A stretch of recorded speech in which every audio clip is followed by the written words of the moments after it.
कभी कभी हमारी दो बातें एक साथ मैच नहीं करती हैं, जिसे हम लोग कंट्रास्ट कहते हैं। और वाक्यों में कंट्रास्ट को दिखाने के लिए हम ऑल्दो, दो और इवन दो का प्रयोग करते हैं।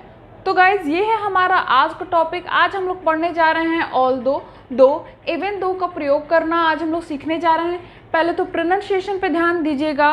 ऑल्दो, दो, इवन दो। सबसे पहले सवाल हमारा यह बनता है कि ऑल्दो, दो, इवन दो हमारा होता क्या है। तो ये हमारे कंजक्शंस होते हैं जो दो वाक्यों को जोड़ने का काम करते हैं। ठीक है, तो आज हम लोग स्टार्ट करते हैं, शुरू करते हैं आज का हमारा टॉपिक। कहाँ प्रयोग करते हैं, सबसे पहले रिकग्निशन देखेंगे, एग्जाम्पल्स देखेंगे। सब कुछ सीखने के लिए मैं बहुत ही डिटेल में, बहुत ही ईजी वे में बेसिक से आपको बताने जा रही हूँ। ये टॉपिक आज का बहुत ईजी है बट बहुत ही इम्पॉर्टेंट टॉपिक है, तो वीडियो को अंत तक ज़रूर देखिएगा। तो चलिए स्टार्ट करते हैं। सबसे पहले रिकग्निशन देखते हैं। हालांकि, यद्यपि, भले ही।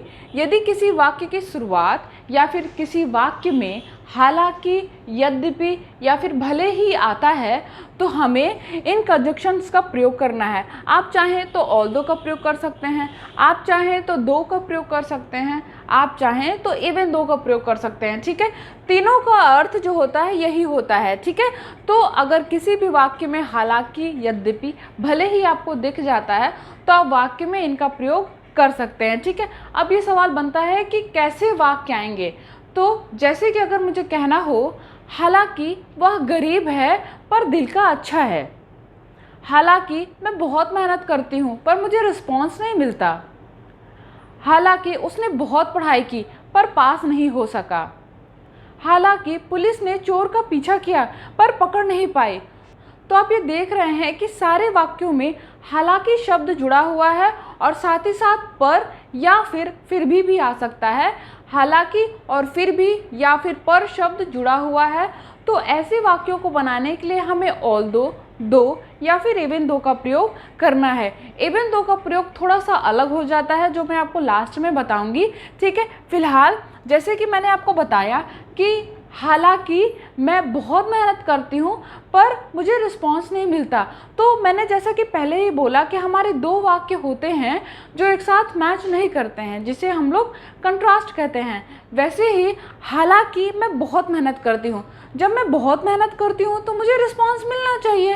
ठीक है, तो हमारे दो वाक्य हो गए वो जो कि अलग अलग हो गए। ठीक है, मुझे रिस्पॉन्स नहीं मिलता है, तो हालांकि मैं बहुत मेहनत करती हूँ पर या फिर भी मुझे रिस्पॉन्स नहीं मिलता है। इसी वाक्य को बनाना है हम लोगों को, और इस वाक्य को बनाने के लिए हमें ऑल्दो, दो, इवन दो का प्रयोग करना है। ठीक है, तीनों आपस में थोड़ा सा अंतर रखते हैं तो थोड़ा सा ध्यान दीजिएगा। ठीक है, तो स्टार्ट करते हैं। हमारा पहला सेंटेंस है, हालांकि मैं व्यस्त हूँ पर मेरे पास तुम्हारे लिए समय है।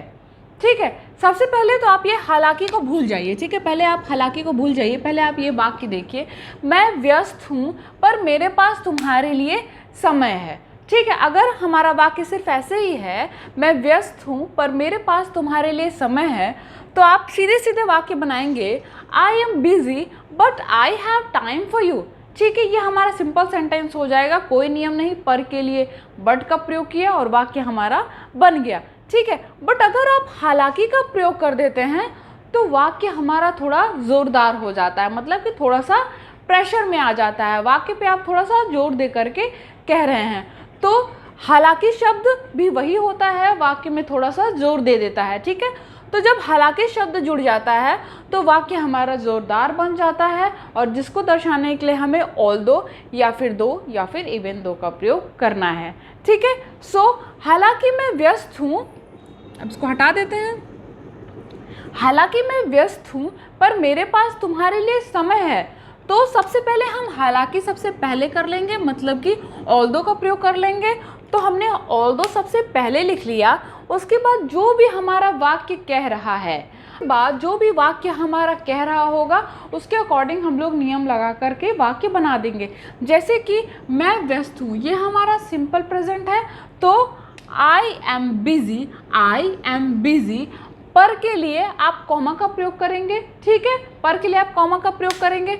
उसके बाद मेरे पास तुम्हारे लिए समय है, so I have time for you.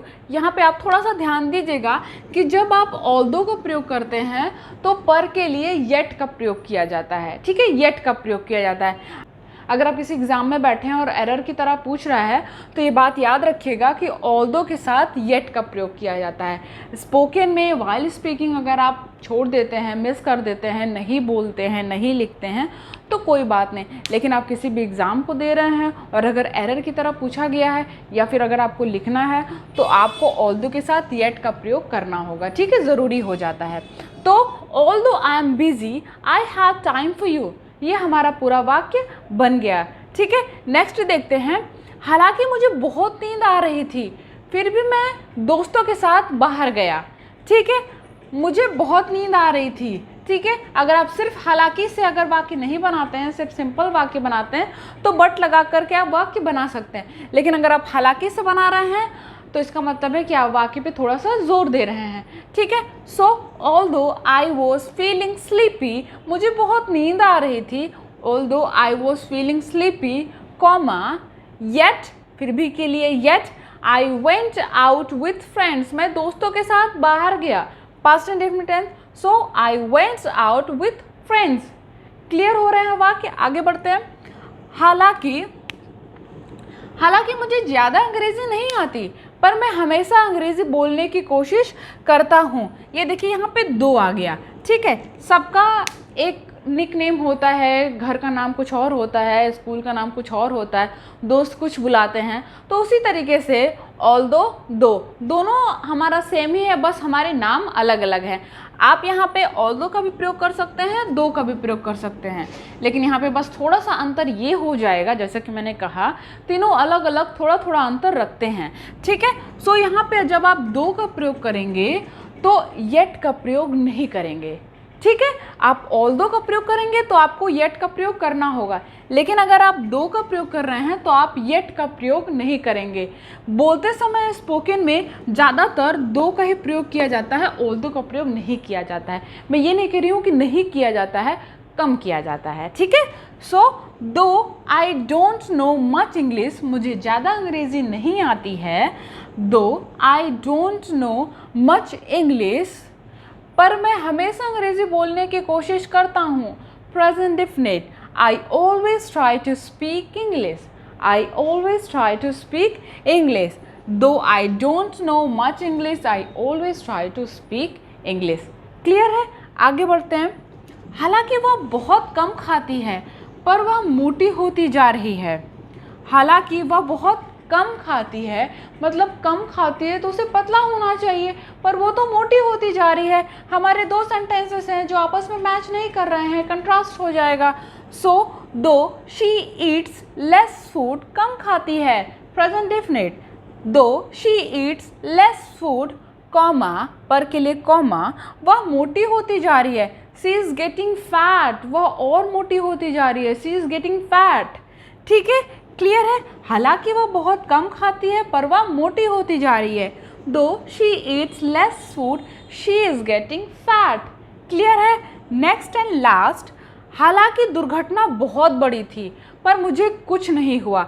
यहाँ पे देखिए, जब आप इवन दो का प्रयोग करते हैं, यहाँ पे थोड़ा सा अलग हो जाता है कि जब आप इवन दो का प्रयोग करते हैं तो इवन दो का प्रयोग वाक्यों को थोड़ा बढ़ा चढ़ा कर कहने के लिए किया जाता है। जैसा कि यहाँ पे आप देख रहे हैं, हालांकि दुर्घटना बहुत बड़ी थी, जब दुर्घटना बहुत ज़्यादा बड़ी थी तो आपको तो मर जाना चाहिए, बट क्या बता रहे हैं, मुझे कुछ नहीं हुआ, मुझे कुछ नहीं हुआ, मुझे सिंगल चोट भी नहीं लगी। तो जब भी आप किसी वाक्य को बढ़ा चढ़ा कर करते हैं, ठीक है, हालांकि में ही एक्चुअली जब आप वाक्य को बढ़ा चढ़ा कर कहते हैं तो हमें वहाँ पे ऑल्दो दो की जगह इवन दो का प्रयोग करना, ठीक है, ज़्यादा अच्छा होता है। तो आप यहाँ पे इवन दो का प्रयोग करेंगे। अगर आप यहाँ पे ऑल्दो का प्रयोग कर देते हैं, अगर आप यहाँ पे दो का प्रयोग कर देते हैं, तो मैं ये नहीं कह रही हूँ कि वाक्य हमारे गलत हो जाएंगे, नहीं, वाक्य हमारा सही रहेगा। लेकिन अगर आप यहाँ पे इवन दो का प्रयोग कर देते हैं, यहाँ पे इवन दो का प्रयोग कर देते हैं, तो वाक्य हमारा गलत नहीं होगा। लेकिन सेंटेंस का एक मैनर होता है, ठीक है, उसी मैनर को मैं बता रही हूँ कि जब वाक्य को बहुत बढ़ा चढ़ा कर कहना होता है तो वहाँ पे हमें इवन दो का प्रयोग करना होता है, ठीक है। सो हालांकि दुर्घटना बहुत बड़ी थी पर मुझे कुछ नहीं हुआ। Even though it was major accident, बहुत बड़ी थी, इट वॉज मेजर एक्सीडेंट, मुझे कुछ नहीं हुआ, इसका मतलब मुझे कोई चोट नहीं लगी। I didn't get any injured, I didn't get any injured. Clear है। अब आपको क्या करना है कि कुछ वाक्य खुद से ज़रूर बनाने की कोशिश करिएगा।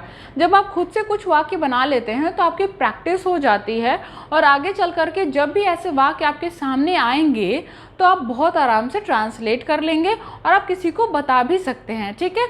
तो हमारा आज का कंजक्शन ये टॉपिक आपको समझ में आया होगा। ऐसे ही और भी इंटरेस्टिंग वीडियोस मैं आगे लेकर के आने वाली हूँ। अगर आपको ये वीडियो अच्छी लगी हो तो वीडियो को लाइक ज़रूर कीजिएगा और वीडियो को शेयर ज़रूर कीजिएगा, क्योंकि मैं बहुत ही बेसिक से इंग्लिश पढ़ा रही हूँ। जिन लोगों को इंग्लिश नहीं आती है वो मेरे चैनल पे आकर के इंग्लिश सीख सकते हैं बिल्कुल फ्री, इसमें कुछ नहीं लगता है। मेरे पास बहुत कमेंट्स आते हैं कि मुझे लाइव क्लासेस चाहिए, बट अभी फ़िलहाल मैं लाइव क्लासेस नहीं ले रही हूँ, ऑनलाइन नहीं पढ़ा रही हूँ, यूट्यूब पर ही वीडियो बना करके डाल दे रही हूँ। मैं बहुत ही बेसिक से 0 लेवल से इंग्लिश स्टार्ट किया है मैंने, तो आप शुरू से वीडियोस देख करके इंग्लिश पढ़ सकते हैं। अगर आप कोई पर्टिकुलर टॉपिक चाहते हैं कि इस टॉपिक पे वीडियो बनाइए तो मैं उस टॉपिक पे भी वीडियो आपको बना करके दे दूंगी, बट फिलहाल मैं अभी ऑनलाइन नहीं पढ़ा रही हूँ। तो अगर ये वीडियो आपको थोड़ी सी भी हेल्पफुल लगी हो तो वीडियो को लाइक कीजिएगा। चैनल पे पहली बार आए हो तो चैनल को सब्सक्राइब ज़रूर कीजिएगा। मिलते हैं नेक्स्ट वीडियो में, तब तक keep practising. Thanks for watching.